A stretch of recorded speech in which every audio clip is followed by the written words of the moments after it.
my pleasure to introduce Andrew Parlock, founder and CEO of Space Phoenix Systems. Andrew is an experienced space industry leader and expert in disruptive technology and rapid growth enterprises. He's worked in both domestic and international markets and across multiple industry verticals, including government, DoD, and commercial clients across the globe. Space Phoenix Systems has developed the first reusable spacecraft fleet optimized for space cargo. I stole this from your website. They are a space courier, think FedEx, for space. Their solutions allow for the rapid delivery and return of cargo-agnostic payloads at a dramatically lower investment, launch, and operational costs. Founded in 2024, within 8 months, they have reservations, booking 75% of their payload through 2029. Please join me in welcoming Andrew, who will share more about simplifying space payload delivery and return. Okay, guys, the space industry is broken. The way we're getting stuff to space today is just not working, and we're spending way too much money. We're going to solve this problem. We're developing the first fleet of reusable spacecraft optimized for cargo delivery. This is round trip. Space is no longer a one-way trip, right? So our vision is to become the leader in this space that we ourselves are creating. Okay? Don't listen to my words. The World Economic Forum says global space industry will be $2 trillion by 2035, but only if we improve access and lower cost. NASA says actually it's multiple times higher than that, 4 to 6 trillion. These are unheard of TAMs, but only if we reduce costs and improve access. That's all we do. We are as unsexy as space gets. We are the FedEx box van. Okay?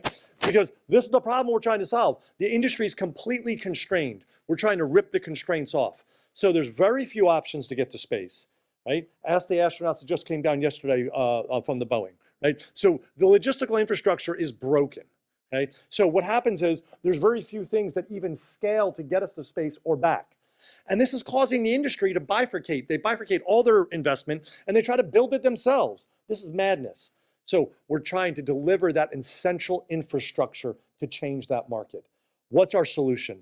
It's really 1 part technical, 3 parts business, all right? Good business model makes good for good technology. Reusable spacecraft, come over to the table. They're really fun to look at. We've got lots of information on that. But the business model is most important. NASA just asked us last week, when can we get to 100 missions per year? We were planning on getting to 50 and exiting. Now NASA's asking us to 100.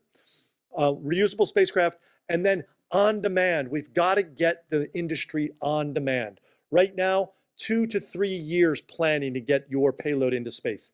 Crazy. We're not going to build a multi-trillion-dollar industry that way. What's the value prop?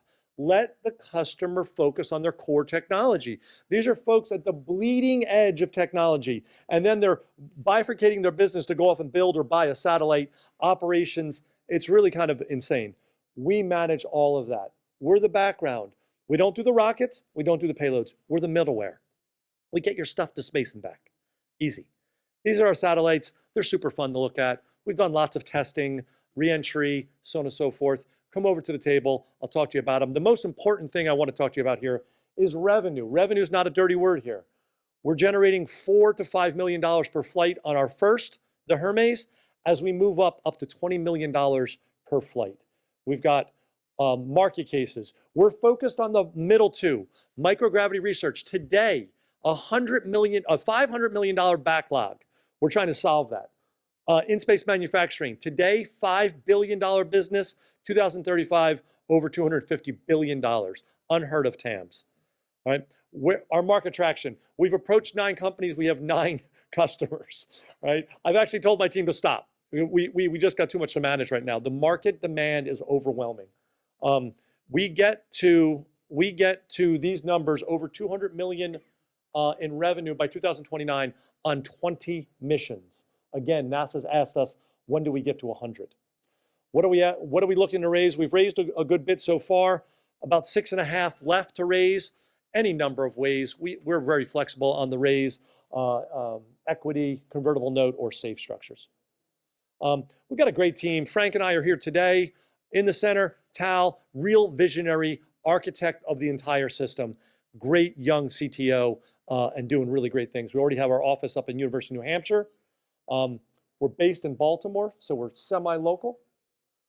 So come talk to us at the table. We've got a lot of really cool things to talk about space.